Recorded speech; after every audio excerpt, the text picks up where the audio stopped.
You know what time it is, no matter where you've been. So let's do it again. Listen up and let the sun shine in. We've got soul training.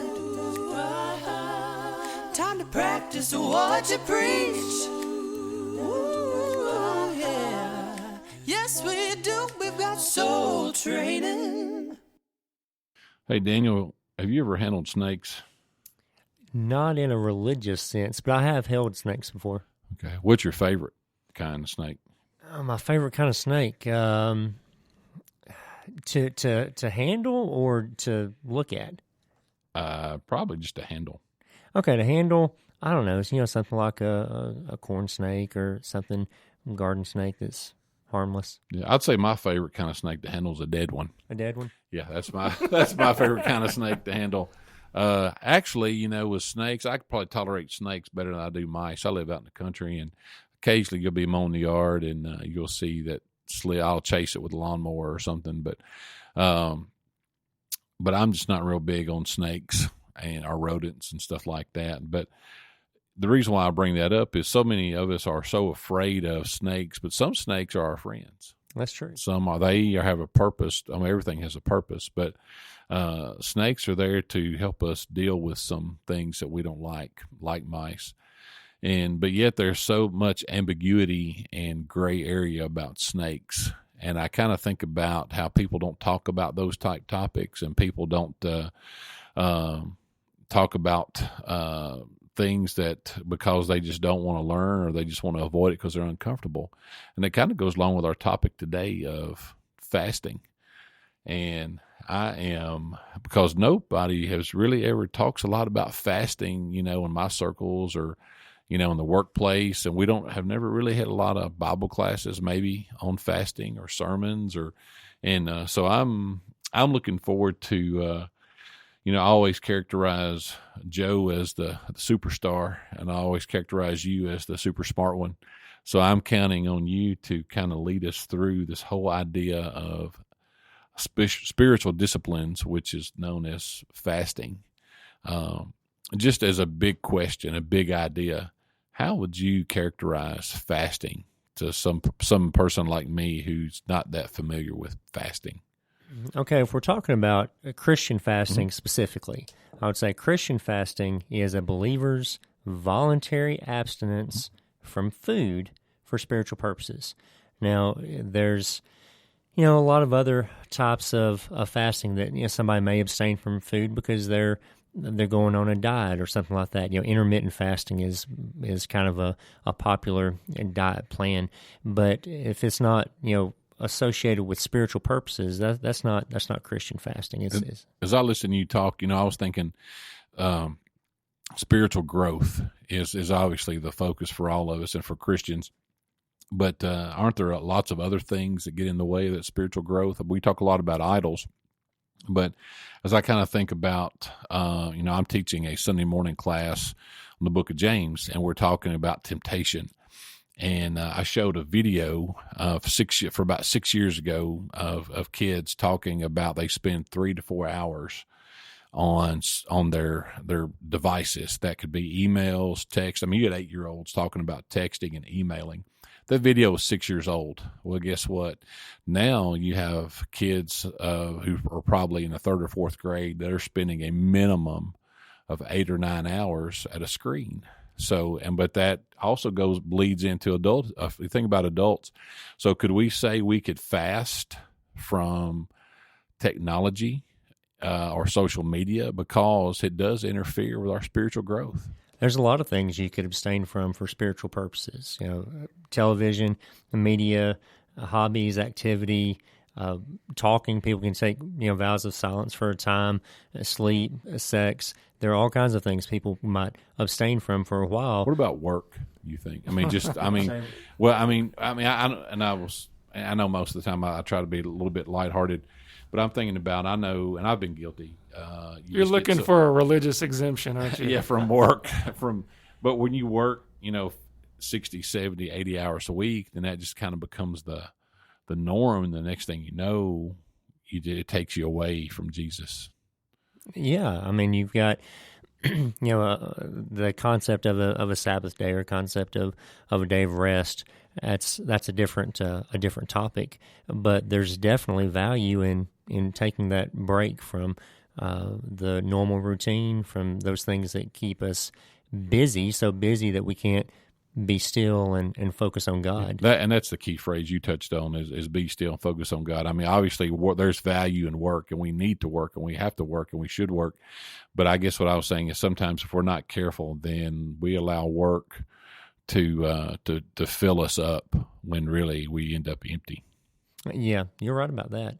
And all of those types of quote fast are good and appropriate in helping us to take time out to focus on spiritual things. But when we're talking about a proper fast, a biblical fast, it's technically food. In the Bible, it's always food that you're abstaining from. And I don't know, maybe food is the one of your essential needs that you can actually give up for a time period without dying. You can only hold your breath for a couple of minutes, right? But after air, food and water, that's next on your list. Almost everything else you could, if you were in a survival situation or something, you could live without those things. So I think biblical fasting, as we see it displayed there, and just strictly speaking, the examples of fasting that we have in the Bible, it's food, and there's probably a reason for that, as I was just speculating, because what you're saying when you fast is that whatever it is that you're being concerned about right then, whatever it is you're praying about right then, you're focused on right then, is more important to you than one of your most basic physical needs. It's more urgent that you spend your time and attention focused on this thing than it is that you eat or whatever else. Just because you're so zoned in and focused and concentrated on worship today, on praying, on the acts of worship, that we're so focused that we should not even be concerned with an enjoyment or the enjoyment that we receive from a meal. Right, and sometimes it happens naturally, and it's not forced. Like, have you ever been so upset, so grieved, maybe, that you just didn't have an appetite? You didn't care about food. You were just too upset. Somebody would offer you something I can't eat right now. That is a type of fasting. Well, when you're planning the fast, you're sort of artificial. Isn't the right word? You're purposefully bringing on that type of attention towards it. Could you use the word intensity? Maybe that you're bringing that intensity to worship, to focus. You're so focused that you're going to leave the world outside the walls. That you're not intensity or energy necessarily, but how you're channeling your energy. Yes. I think that focus is a good word for that. And something we need to understand about fasting is it is intimately and inseparably linked to prayer. When we're talking about biblical fasting, it's a way of supercharging those prayers with urgency and importance. We're saying to God that whatever we're praying about is more important and urgent than that physical need of food. And so it's helpful. It's important to actually feel some physical hunger and discomfort during the fast. Our hunger serves as a continual reminder of what we're doing. And when I fast and I feel those hunger pains, or you get that headache or something like that, that's a reminder I'm doing something out of the ordinary. I need to stop and pray about whatever it is that I'm fasting for on that occasion. And that's it's a tool. One writer put it like this. He said, in giving us the privilege of fasting as well as praying, God has added a powerful weapon to our spiritual armory. In her folly and ignorance, the church has largely looked upon it as obsolete. She has thrown it down in some darker corner to rust, and there it has lain forgotten for centuries.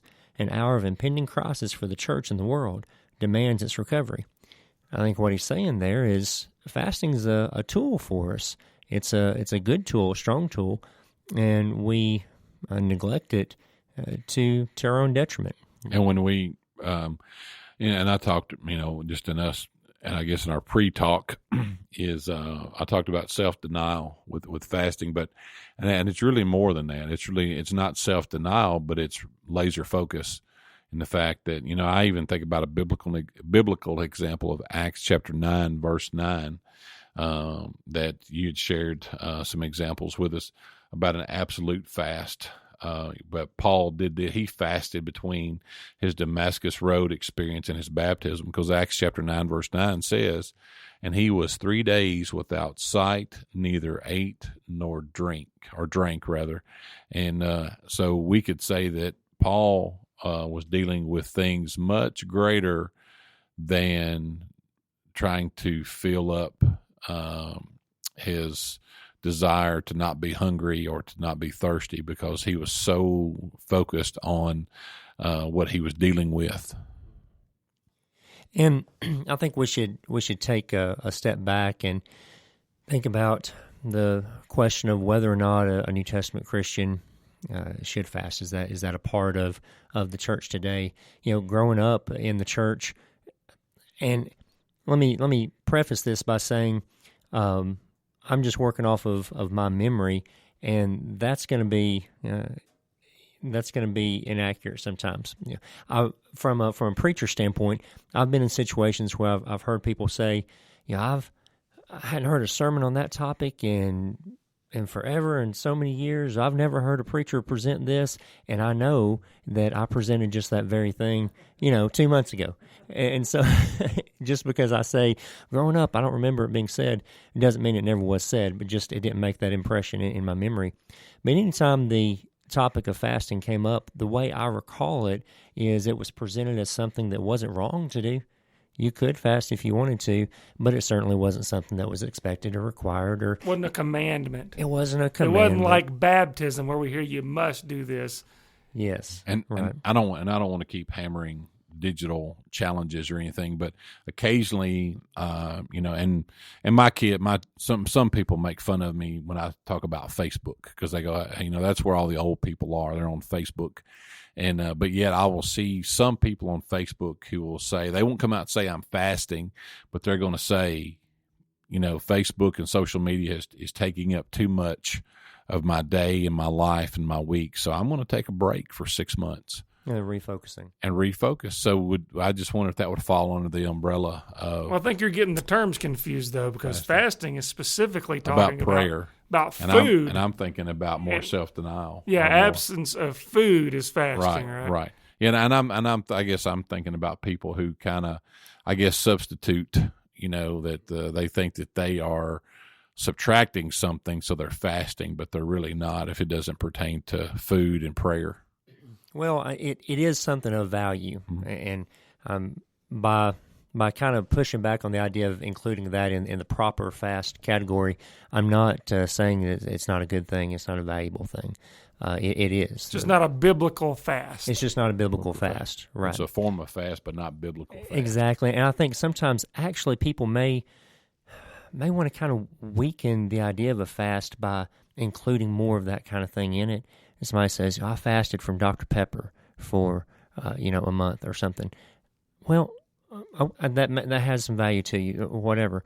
But that's not a biblical fast. Yeah, you still drink Sprite or whatever. Right. Anyway, but one point I want to make is, if, as we're asking the question, should a Christian fast? And the New Testament does not command us to fast. That's true. It does not command that we have to do that. But it assumes that we will fast. Here's what I mean. In Matthew 6:16 and 17, for example, Jesus says here in the Sermon on the Mount, whenever you fast, do not put on a gloomy face as the hypocrites do, for they neglect their appearance. And then he goes on to give how you're supposed to do it.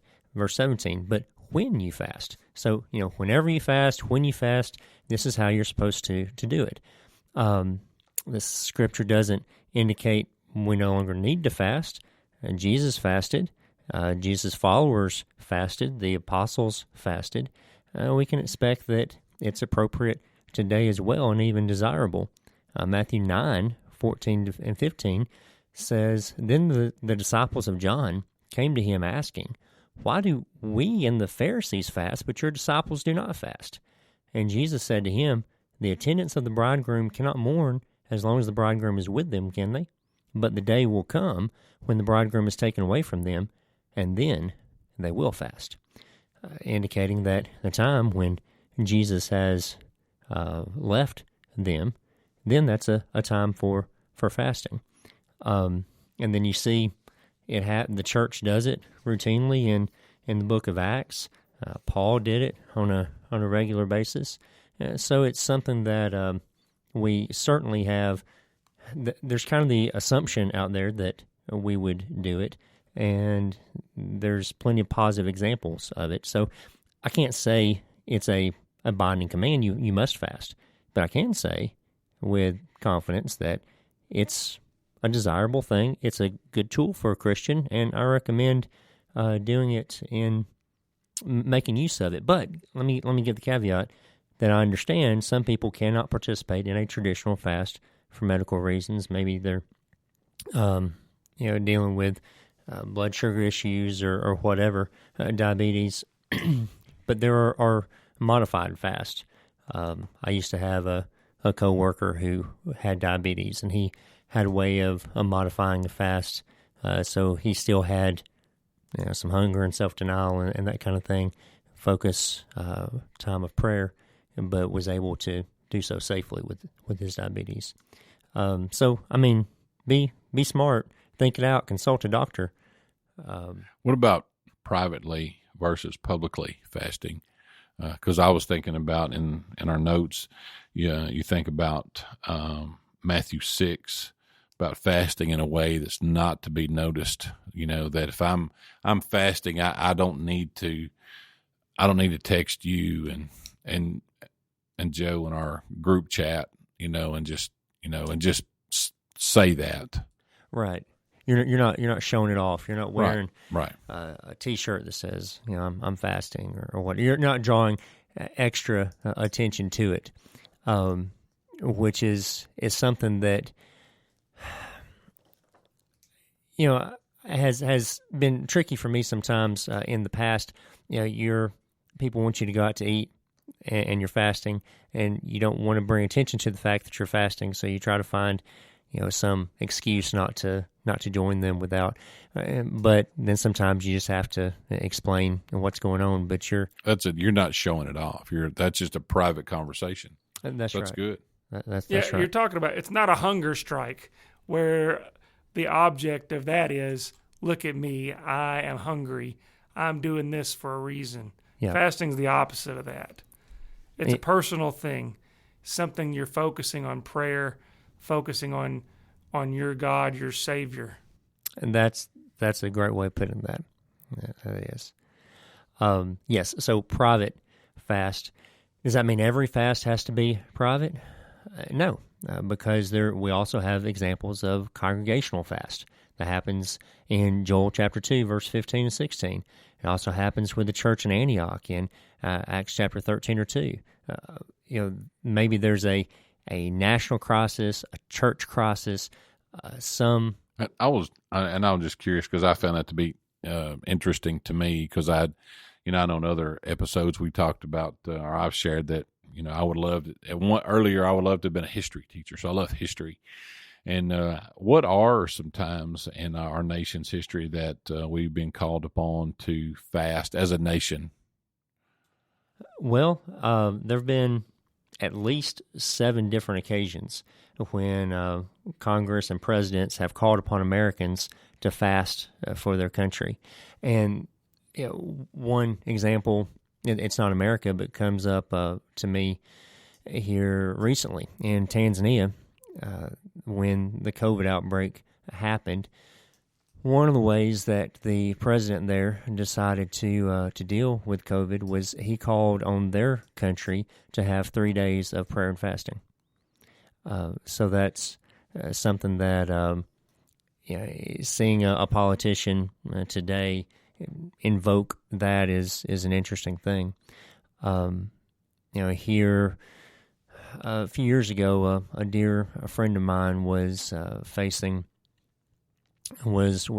terminal cancer. He was in intensive care in the hospital. We weren't expecting him to live very long at all, and we organized a time period of 10 days or 2 weeks or something like that, where we had different people fasting and praying every day during that time for him. Not one person for the entire 14 weeks, but covering that time. And he did recover for another 6 months. I can't say that's directly because of the fasting, but I think all the prayers and Sure. the fasting along with it was a factor in that. And that kind of leads me into, and I've found that to be very encouraging, what you just had shared. So we could say that fasting is more than just staying away from or abstaining from food. That had also, otherwise you just have as you said, just be a crash diet. So there is a point, there is a spiritual exercise, because ultimately you have a target. If you have a target, you have an aim, and that would be the aim of fasting, is to have that spiritual focus. But I got a question. So we've got examples in the Bible. We've got examples of Jesus fasting, not to mention all the other times. I know, Daniel, you and some of the notes we shared around, you had in your notes, fasting is talked about in the Bible more than baptism. So it's something that's discussed quite a bit in the Bible. Yet it's not something that we talk about much. Why? Why do we kind of shy away from it? Why? Because it's obvious that it has great value, like we've discussed. But why do we shy away from it? What's the hang up with it? That's a good question. That's a real good question, Joe. I don't know that I have the... That's why we call you Big Show. I appreciate it. That's it. Yeah, I don't know that I have the answer for that. At some point, maybe there's a historical answer where it just kind of fell out of... I know early in our nation's history, sure, there's lots of fasting that took place, but at some point in time, it sort of fell out of favor. And you think maybe because we're so... And when I say we, I'm not talking about you and you directly. When I say we, but I mean just as a society and in the U.S., that we're so egocentric that, how dare you ask me to change my schedule? Maybe. And I thought, maybe it could be that in the society, I know that Soul Training this podcast has been blessed to reach places that don't have all of the comforts of life that we experience in the United States. But food is abundant in our country. It's everywhere. You can't drive down. If you're not eating food, there are signs showing you food. And so maybe it's... Everything we celebrate, what do we do? Yeah, it's so abundant here. Maybe that's... I don't know. Anyhow, that was my question. Thank you guys for dodging the answer on it. Well, sometimes the answer is I don't know. That's true. And my opinion means zero, but I think maybe one of the reasons why it's dodged is because generally speaking, is because that people, it's another thing that people feel like that they've got to, somebody's being forced them to do something. They're forcing another restriction on somebody. People just don't want, we feel like we've outgrown that. Yeah. And we live in a very, very indulgent society. And to talk about, self-restraint and abstinence, that's tough. Then you throw in obedience, and then everybody's like, whoa, wait a minute, Daniel, you've crossed the line. You want me to place restrictions. You want me to limit my indulgence, and now you're asking me to obey. You're infringing on my freedoms and interfering with my abundant life that Jesus came to bring me. Well, I didn't mean to get us way off topic. I don't know if we're way off topic. I think it's good, Joe. But we can go back to where we were before if you want to. I think that's good. But I was just curious. But obviously we're not happy about COVID, but I am happy to hear that you talked about in Tanzania that that you had a government, a state leader call for a fasting in 2021. Now, how often do we see that? I don't know that I've ever seen it in my life. And not very often. In Not any very often, country. I'd say. Yeah. So just some practical tips about fasting. If you've never fasted before, start slowly. If you want to get into it, start with a day or even possibly just a meal to start with, and then stretch it, build it up. Don't try to have a Jesus 40-day fast. I'm not eating for Right 3 out of the weeks. gate. That's right. Don't do that. Yeah, you don't have to worry about me on that. Okay. But Okay. I'm good. Now, when I do it, I usually still drink juices and give myself calories to keep going and have energy through juice. But I try to avoid things that would be treats, like milkshakes or something like that, because the point still is you're trying to be simple and focus on your prayer. And then after you're done with your fast, I recommend that you break it slowly and don't just have a Thanksgiving dinner as your first meal right out of there, because so you want to break it slowly with simple foods, fruits, things like that are good. And if you do have questions about your medical situation, then talk to your doctor about fasting responsibly and establish a plan with them that works for you. And then I would also advise that you purpose in your heart as to what this fast is going to be. Am I going to fast for a day, 2 days, 3 days? What's it going to be? You have a goal, and you've purposed that in your heart as you go. So I got another question. Uh-huh. And this is probably my quota for the day. But when you're fasting and you're praying, you're not locked in a room praying for 8 hours. No, you can't be. Yeah. So how does it go? You're fasting the whole time, Mm-hmm. but you're praying. Let's say you work a normal job, selling whatever. Yeah.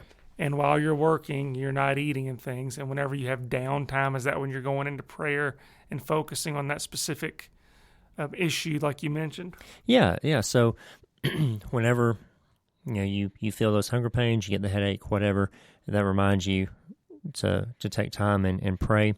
You may be praying with a specific schedule, making sure you're setting aside time, every hour or every 2 hours, whatever. You may be doing that.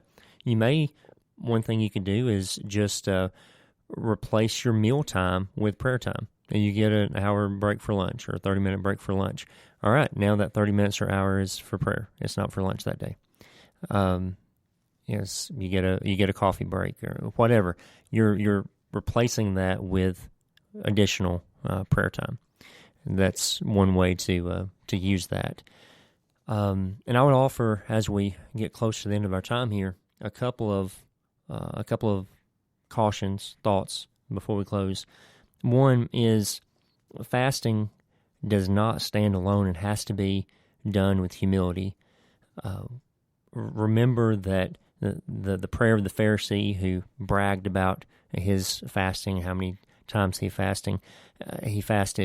Fasting is a way to humble ourselves before God, not exalt ourselves. It's not a way to manipulate God. It does not bring God under into our debt. God doesn't owe us anything just because we fasted. Oh, look what a great Christian I am. I've fasted. That's not going to do it. It's got to be it's a way of humbling ourselves, and certainly not exalting ourselves in any way whatsoever. And then the other thing to mention that I think Alan has kind of hinted at is, while it's not the primary purpose of fasting, a side benefit may be strength to resist temptation, because in fasting we practice denying ourselves a fundamental desire. We tell ourselves, no, you can't have that, you can't do that, and that is a good practice for self-control. One of the Bible's most well-known fasts was when Jesus fasted for 40 days before encountering the 3 temptations from Satan. I think about those 40 days of just zero.